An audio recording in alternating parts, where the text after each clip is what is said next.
Hello दोस्तों, स्वागत है आपका हमारे YouTube channel target exam only पर। आप उम्मीद है आप सभी बहुत ही अच्छे होंगे और बहुत अच्छे से अपनी थर्ड सेमेस्टर की तैयारी कर रहे होंगे और प्रॉपर हमारी क्लासेस देख रहे होंगे। ठीक है, तो सभी को पता है कि हम निपुण बैच लेके आए हुए हैं। थर्ड सेमेस्टर वाले बच्चों के लिए क्या लाए हैं? निपुण बैच लेके आए हुए हैं और ये निपुण बैच आपके लिए निःशुल्क लाया हुआ है और ये आपको 25 जुलाई से स्टार्ट कर दिया गया था ये बैच। ठीक है, और इसमें सब कुछ आपको PDF है और सारे नोट्स हैं, सब कुछ फ्री प्रोवाइड कराए जाएंगे। तो आपको पता है कि रंजीत सर आपको यहाँ पर गणित पढ़ा रहे हैं, मैं आपको पेपर फर्स्ट पढ़ा रही हूँ। ठीक है, बाल विकास का। ठीक है, और अंजलि मैम क्या पढ़ा रही हैं? अंजलि मैम आपको संस्कृत पढ़ा रही हैं। क्या पढ़ा रही हैं? संस्कृत पढ़ा रही हैं। ठीक है, तो ये सारे जो टीचर हैं आपके लिए थर्ड सेमेस्टर के लिए अच्छे से अच्छा कंटेंट लाएंगे आपके लिए, और क्या है, बहुत अच्छे से कम समय में बहुत अच्छी तैयारी कराने की कोशिश करेंगे आपकी। ठीक है, तो जैसे हम मेहनत करें वैसे ही आपको मेहनत करना है, क्योंकि आपके पेपर में जो है ज़्यादा समय नहीं है, कभी भी पेपर की डेट आ सकती है आपकी। ठीक है, तो एक आध महीने का ही टाइम होगा मुश्किल से आपके पास। ठीक है, तो तैयारी में लग जाइए, ज़्यादा समय नहीं है क्योंकि सब्जेक्ट जाना है और सारा सिलेबस नया एकदम से होता है, तो उसमें समझने में भी थोड़ा समय लग जाता है। ठीक है, तो आज हम जो करने वाले हैं वो हम देखेंगे। तो इससे पहले लाइक शेयर सब्सक्राइब कर लीजिए, अपने बेल आइकन को अच्छे से प्रेस कर लीजिए ताकि आपको हमारी क्लासेस का नोटिफिकेशन टाइम टू टाइम मिल जाए। और हमारे साथ जल्द से जल्द जुड़ जाइए, यहाँ पर थर्ड निपुण बैच में जल्द से जल्द हमारे साथ जुड़ जाइए और अपनी प्रिपरेशन अच्छे से कीजिए। ठीक है, तो चलिए स्टार्ट करते हैं हम अपनी क्लास आज की। तो पहले हम यहाँ पर देख लेते हैं कि यूपी DLED थर्ड सेमेस्टर है और ये जो मैं आपको सब्जेक्ट पढ़ा रही हूँ वो है शैक्षिक मूल्यांकन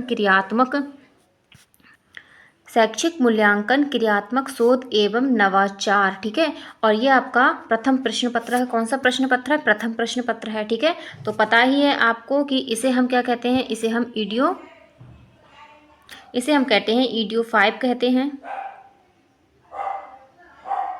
ठीक है, और 50 नंबर जो हैं इस पेपर के होंगे आपके। ठीक है, तो चलिए स्टार्ट करते हैं। आज हम नया टॉपिक करेंगे। कल हमने अपना तो आपने मेरी इससे पहले वाली जो हमने क्लास में किया था वो किया था सतत और व्यापक मूल्यांकन के बारे में जाना था। तो आज हम नया टॉपिक करने वाले हैं। तो आज कौन सा हमारा टॉपिक होगा?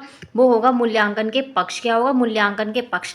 तो हम यहाँ पर जानेंगे कि मूल्यांकन के कौन कौन से पक्ष होते हैं। तो संज्ञानात्मक पक्ष के बारे में जानेंगे, भावात्मक पक्ष और क्रियात्मक पक्ष। ठीक है, इन तीनों के बारे में हम डिटेल में जानेंगे। ठीक है, क्योंकि पेपर में क्वेश्चन बनता है कि मूल्यांकन के पक्ष का वर्णन कीजिए। ठीक है, तो यहाँ पर आपको ये क्या है, इम्पॉर्टेंट है ये भी। ठीक है, तो आज हम क्या जानेंगे? आज हम देखेंगे मूल्यांकन के पक्ष। ठीक है, तो इन सारे पक्षों के बारे में जानेंगे। चलिए देखते हैं कि मूल्यांकन के पक्ष क्या होते हैं। तो यहाँ पर दिया है कि मूल्यांकन प्रक्रिया के अंतर्गत बालक के व्यक्तित्व में सन्निहित इन्हीं पक्षों का मूल्यांकन किया जाता है। ठीक है, जो बालक की अधिगम क्षमता, मानसिक प्रक्रिया व कार्य करने की क्षमता को प्रभावित करते हैं। इन्हीं पक्षों में हम शिक्षण अधिगम प्रक्रिया द्वारा अपेक्षित व्यवहार परिवर्धन और संशोधन करते हैं। क्या करते हैं? संशोधन करते हैं।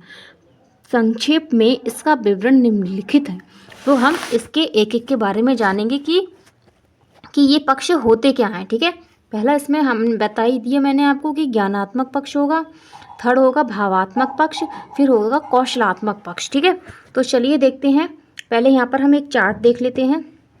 यहाँ पर ये सरल स्तर से जटिल स्तर की तरफ जाता है। ठीक है, तो ज्ञानात्मक पक्ष में ज्ञान होगा, बोध होगा, अनुप्रयोग होगा। ठीक है, और विश्लेषण होगा और संश्लेषण होगा और मूल्यांकन होगा। ठीक है, ऐसे भावात्मक पक्ष में होते हैं ग्रहण करना, फिर अनुक्रिया करना, इसके बाद मूल्यांकन, फिर संगठन, इसके बाद लास्ट में सबसे क्या होगा?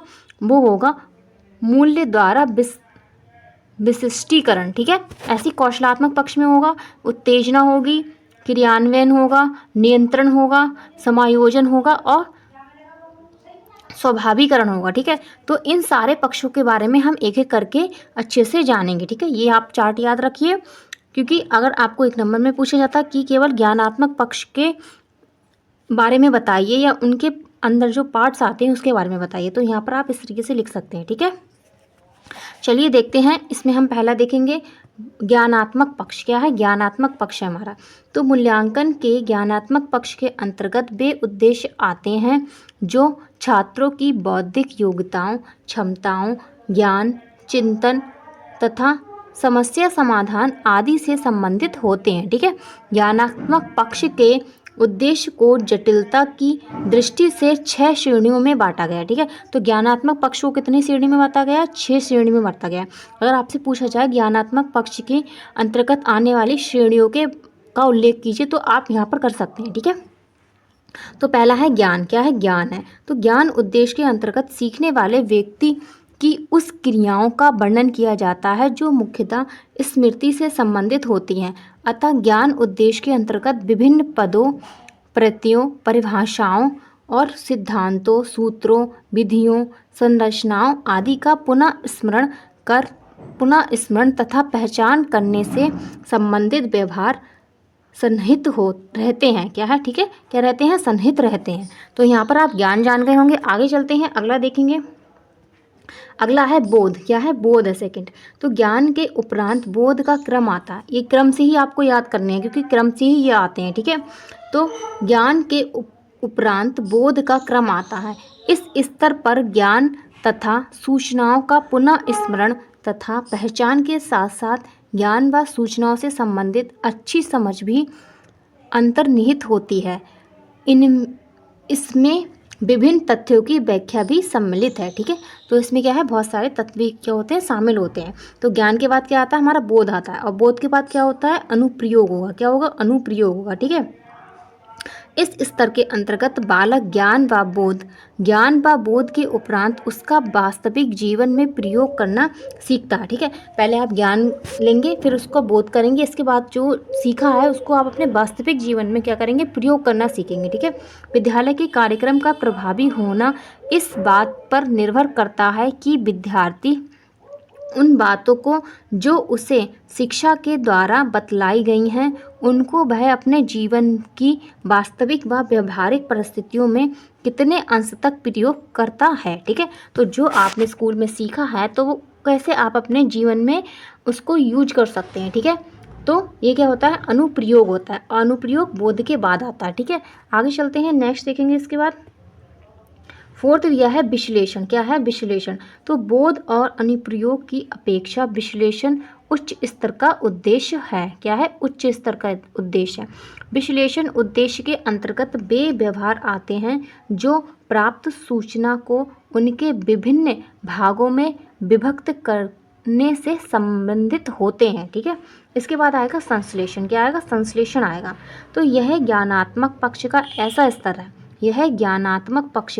ऐसा स्तर है जिसमें सीखने वाले का व्यवहार रचनात्मक होता है। कैसा होता है? रचनात्मक होता है। आपसे पूछा जाए क्वेश्चन में कि बच्चे का सीखा गया व्यवहार जो है वो रचनात्मक कब होता है? तो संश्लेषण में होता है। ठीक है, किस स्तर पे होता है? संश्लेषण में होता है। तो किसमें? ज्ञानात्मक में। आगे देखते हैं, संश्लेषण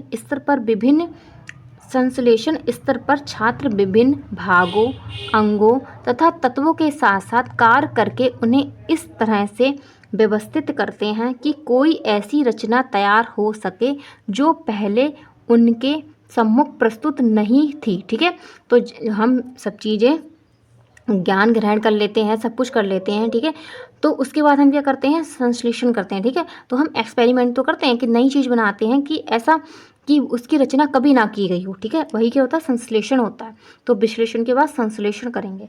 आगे चलते हैं, अगला पॉइंट इसमें दिया है मूल्यांकन। फिर क्या करेंगे? मूल्यांकन करेंगे। तो ये ज्ञानात्मक पक्ष का अंतिम क्या है? अंतिम और उच्चतम उद्देश्य होता है। कैसा? अंतिम और उच्चतम, जिसके अंतर्गत किसी उद्देश्य की पूर्ति हेतु विचारों, कार्यों, विधियों तथा सामग्रियों आदि का मूल निर्धारण क्या किया जाता है? मूल निर्धारित किया जाता है। ठीक है, इस संबंध में गुणात्मक और मात्रात्मक क्या है? गुणात्मक और मात्रात्मक निर्णय लिए जाते हैं तथा ये निर्णय आंतरिक प्रमाण या बाह्य कसौटी के आधार पर लिए जा सकते हैं। ठीक है, तो यहाँ पर हमने पहला जो है पक्ष वो जान लिया है, उसके बारे में अंदर जो भी उसके 6 पॉइंट्स थे वो भी हम देख चुके हैं। अब हम सेकंड की तरफ चलते हैं। अब हम देखेंगे भावात्मक पक्ष। ठीक है, अगला पक्ष क्या होगा, भावात्मक पक्ष होगा। क्लास अच्छी लग रही है तो केवल देखते ना जाएं, लाइक शेयर एंड सब्सक्राइब भी करते रहिए, अपने बेल आइकन को अच्छे से प्रेस कर लीजिए ताकि आपको हमारी क्लासेस का नोटिफिकेशन टाइम टू टाइम मिल जाए और आप हमारी क्लास में टाइम से आ सकें। ठीक है, तो इस हमारे निपुण बैच को ज़्यादा से ज़्यादा लोगों को शेयर कीजिए ताकि वो भी इस बैच से जुड़ सकें और इसका लाभ ले सकें। तो देखेंगे भावात्मक पक्ष क्या है। भावात्मक पक्ष के अंतर्गत वे उद्देश्य आते हैं जो छात्रों के अबौद्धिक क्या है, अबौद्धिक विशेषताओं जैसे रुचि होगी, अभिवृत्ति हो गई, मूल्य, दृष्टिकोण, रसानुभूति हो गई आदि के विकास से संबंधित होते हैं। और भावात्मक पक्ष की प्रकृति तथा निर्धारण तत्वों को समझना अत्यंत कठिन कार्य है। क्या है, कठिन कार्य है।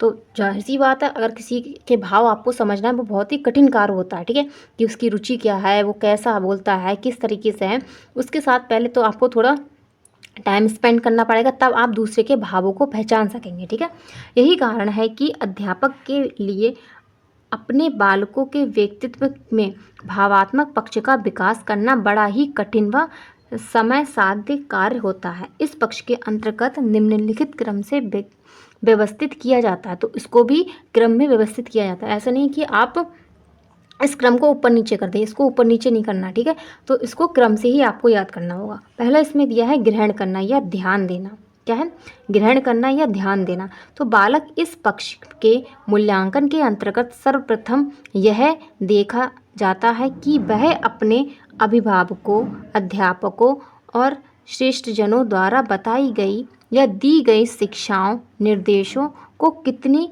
गंभीरता से ग्रहण करता है या उन पर ध्यान देता है। मतलब कि जैसे आप टीचर हैं तो आप किसी बच्चे को बता रहे हैं कुछ, तो आपको यह इसमें देखा जाएगा कि आपकी बातें कितना उस बच्चे ने समझी हैं और कितना ग्रहण किया, उस पर वो फोकस बनाए हुए हैं। ठीक है, और उन बातों को सुन भी रहा है और ध्यान भी दे रहा है उन बातों को। ठीक है, तो इसमें ग्रहण करना या ध्यान देना आता है। आगे देखें, अगला पॉइंट देखेंगे। अगला पॉइंट है अनुक्रिया करना। क्या करना, अनुक्रिया करना। तो इस स्तर का उद्देश्य उस अनुक्रियाओं से संबंधित होता है जो किसी उद्दीपन, क्या है, उद्दीपन के आग्रहण के कारण होती हैं। इसमें बालकों को किसी उद्दीपन के प्रति संवेदनशीलता व अनुक्रिया हेतु प्रेरित करते हैं। ठीक है, थर्ड इसमें दिया है मूल्य आंकना। ठीक है, तो भावात्मक पक्ष यह तीसरा स्तर है। क्या है, तीसरा स्तर है। ठीक है, वस्तुओं, कार्यों या व्यवहारों के उपयोग के मूल्यों को स्वाभाविक करने तथा उनके प्रति एक निश्चित धारणा बनाने से संबंधित है। ठीक है, तो यहाँ पर आप इसका थर्ड जो पक्ष है भावात्मक पक्ष, उसके अंदर जो पार्ट्स आया है, थर्ड स्टेप, वो आप समझ गए होंगे। थर्ड स्तर जो इसका है। ठीक है, अब हम आगे चलते हैं, आगे देखेंगे अगला स्तर इसमें क्या होगा। अब हम आगे चलेंगे, अब फोर्थ पॉइंट देखेंगे क्या स्तर इसका है भावात्मक पक्ष का, वो है संगठन। क्या है, संगठन है। तो इन उद्देश्य में मूल्यों का संगठन किया जाता है और मौलिक भावनाओं का विकास किया जाता है। ठीक है, किसका, मौलिक भावनाओं का विकास किया जाता है। मूल्यों का आत्मीकरण करने के उपरांत छात्रों के सम्मुख ऐसी परिस्थितियां आती हैं। क्या है, ऐसी परिस्थितियां आती हैं जिनमें एक से अधिक मूल्य होते हैं। ठीक है, ऐसी परिस्थितियों में छात्रों को उन मूल्यों को एक क्रम में व्यवस्थित करना होता है। ठीक है, क्या है, एक क्रम में उन्हें व्यवस्थित करना होता है। ये क्या होता है, संगठन, मतलब किसी चीज़ को संगठित करना। ठीक है, जो टूटे मान लीजिए किसी चीज़ के टुकड़े पड़े हैं, उसको हम संगठित करने के लिए क्या करेंगे, उसको जोड़ देंगे। ठीक है, संगठित करेंगे, वही होगा संगठन। ठीक है, फिफ्थ इसमें दिया है मूल्य द्वारा विश्लिष्टीकरण। ठीक है, तो यह भावात्मक आपसे पूछा जाए कि भावात्मक पक्ष का सर्वोच्च स्तर क्या होता है, तो मूल्य द्वारा विश्लिष्टीकरण होता है। ठीक है, इस अंतिम स्तर का उद्देश्य क्या होता है, मूल्यों को चरित्र का अंग बनाना अर्थात स्वभाव का निर्माण करना। स्पष्ट है कि व्यक्ति स्वीकार किया गया मूल्यों के अनुरूप कार्य करता है तथा इन मूल्यों का व्यक्ति के ऊपर क्या है, प्रभाव इतना स्पष्ट होता है कि व्यक्ति का व्यवहार कैसा होता है, इन मूल्यों द्वारा विशिष्ट रूप से प्रस्तुत होता है। ठीक है, तो व्यक्ति का जो व्यवहार है वो विशिष्ट रूप से प्रस्तुत होता है। ठीक है, तो ये हमारा भावात्मक पक्ष का सर्वोच्च स्तर था। ठीक है, अब आगे चलेंगे, आगे देखेंगे। यहाँ पर इसके सारे हमने स्तर देख लिए हैं। अब हम देखेंगे कौशलात्मक पक्ष। क्या देखेंगे? कौशलात्मक पक्ष को देखेंगे। ठीक है, तो कौशलात्मक पक्ष के उद्देश्य छात्रों की गामक योग्यताओं का विकास से संबंधित होते हैं। ठीक है, यह पक्ष मुख्यतः मांसपेशियों, आंगिक गतिविधियों से संबंधित हैं जो किसी कार्य को करने में शरीर के अंगों की दक्षतापूर्ण कुशल संरचना के भाव को लेकर हैं। ठीक है, कौशलात्मक पक्ष के मूल्यांकन में निम्नलिखित अपव्ययों को सम्मिलित किया जाता है। ठीक है, तो कौशलात्मक पक्ष में पहला क्या दिया है? उत्तेजना दी है। क्या दिया है? उत्तेजना दिया है। ठीक है, तो कौशलात्मक पक्ष के मूल्यों का पहला स्तर क्या है? उत्तेजना है, अर्थात छात्र में किसी कार्य को सीखने की कितनी चेष्टा या उत्तेजना है। पहले हम ये पता लगाते हैं कौशलात्मक पक्ष के जरिए कि बच्चे के अंदर सीखने की कितनी उत्तेजना है, कि कितने उसके अंदर कितना जोश है किसी चीज़ को सीखने के लिए। तो एक हाथ से कार्य करने हेतु कितना उत्साहित है। ठीक है, उसका आकलन किया जाता है। ठीक है, किस पक्ष में? कौशलात्मक पक्ष के अंतर्गत उत्तेजना। सेकंड देखेंगे इसमें अगला पक्ष क्या होगा इसका, अगला स्तर क्या होगा कौशलात्मक पक्ष का? तो इसमें होगा क्रियान्वयन। क्या है? क्रियान्वयन है। तो इस स्तर पर बालक चेष्टा के आधार पर कोई कार्य संपादित करता है। ठीक है, बिना किसी क्रियान्वयन के मूल्यांकन नहीं किया जा सकता है। ठीक है, बच्चे के अंदर क्रियान्वयता नहीं होती तब तक मूल्यांकन नहीं हो पाएगा। ठीक है, थर्ड स्टेप इसका होगा कि नियंत्रण। क्या है? अब आपको कंट्रोल करना है। तो बालक के अंदर असीम क्षमताएं होती हैं, यदि उन क्षमताओं का नियंत्रित प्रयोग न किया जाए तो किसी कुशलता को प्राप्त करने से यह वंचित हो सकता है, क्योंकि प्रत्येक कुशलता हेतु वंचित नियंत्रित ऊर्जा की आवश्यकता होती है। ठीक है, तो नियंत्रण भी कौशलात्मक पक्ष के अंतर्गत आता है और ये क्या होता है? थर्ड स्टेप होता है इसका। आगे चलते हैं, अगला देखेंगे। इसके बाद फोर्थ दिया है समायोजन। क्या है? समायोजन। तो शिक्षा समाज में समायोजन क्या है? समायोजन करने की क्या है? एक प्रक्रिया भी है।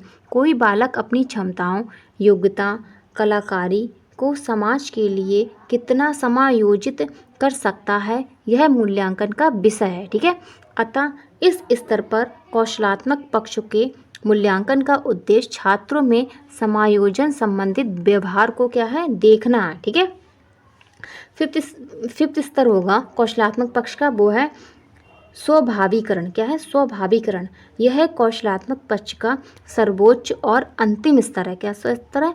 सर्वोच्च और अंतिम स्तर है।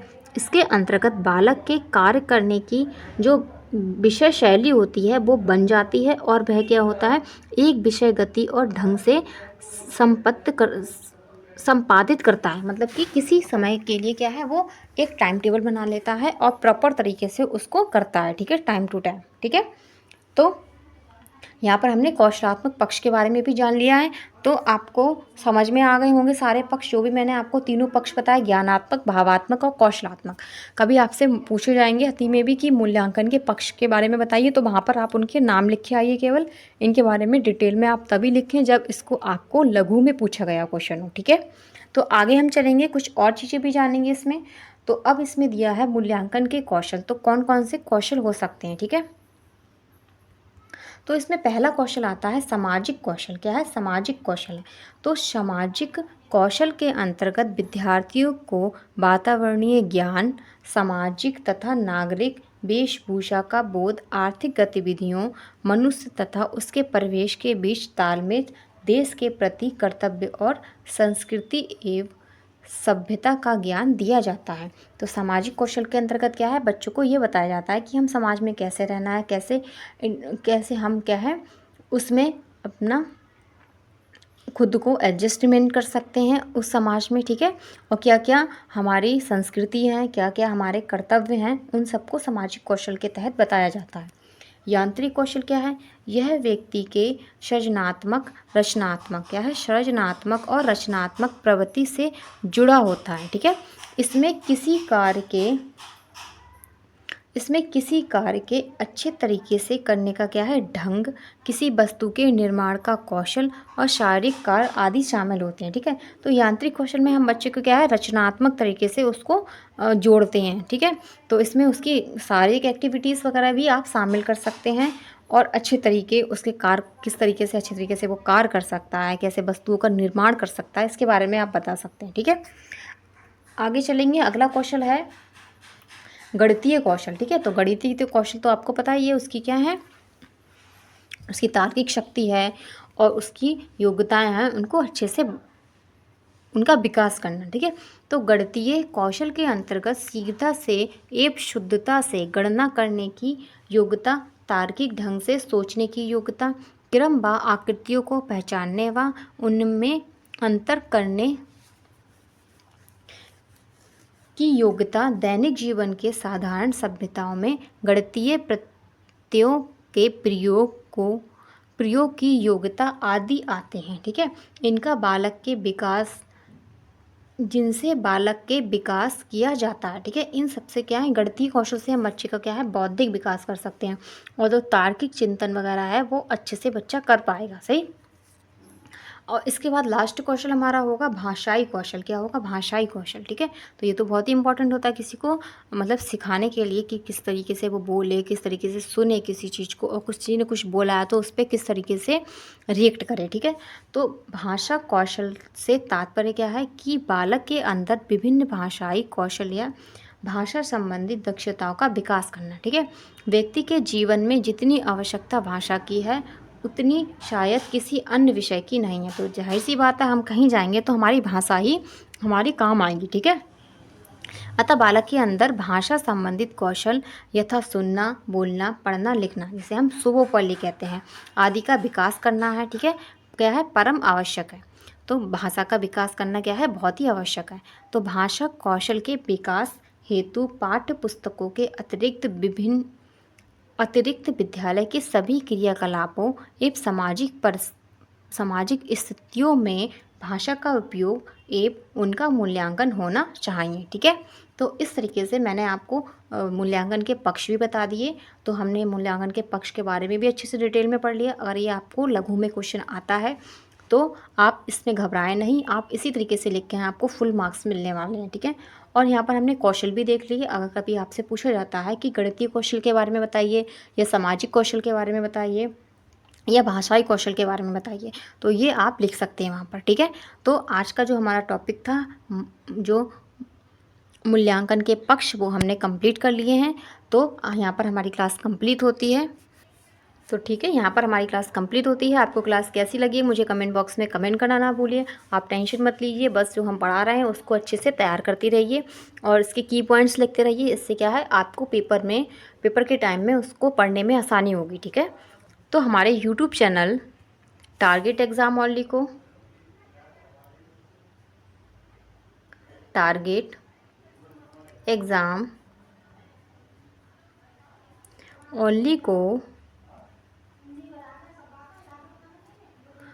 ओनली को लाइक शेयर एंड सब्सक्राइब करना ना भूलें। ठीक है, और अपने आप बेल आइकन को अच्छे से प्रेस कर लीजिए ताकि आपको हमारी क्लासेस का नोटिफिकेशन टाइम टू टाइम मिल जाए और आप हमारी क्लास में प्रॉपर टाइम से आ सकें और अपने जो थर्ड सेमेस्टर है उसकी तैयारी कर सके और इस निपुण बैच का फुल फ़ायदा उठा सके। ठीक है, और ज़्यादा से ज़्यादा दोस्तों को शेयर भी कर दीजिए ताकि वो भी हमारे इस निपुण बैच से जुड़ के अपने डीएलएड की कम समय में अच्छे से अच्छी तैयारी कर सकें। तो यहाँ पर आज हमने एक टॉपिक कंप्लीट किया। जैसे कि मैंने आपको बताया था हम एक दिन में एक टॉपिक को कंप्लीट कर लेंगे। ज़्यादा जो है जिस तरीके से आपको आता है पेपर में वही मैं आपको इम्पोर्टेंट कराऊंगी, कुछ ज़्यादा फालतू का नहीं कराने वाली हूँ मैं आपको। ठीक है, तो मेरे साथ यहाँ पर ऐसे ही जुड़े रहिए। कल फिर से हाजिर होंगी आपके साथ नए टॉपिक के साथ। आज के लिए बस इतना ही। ओके, धन्यवाद।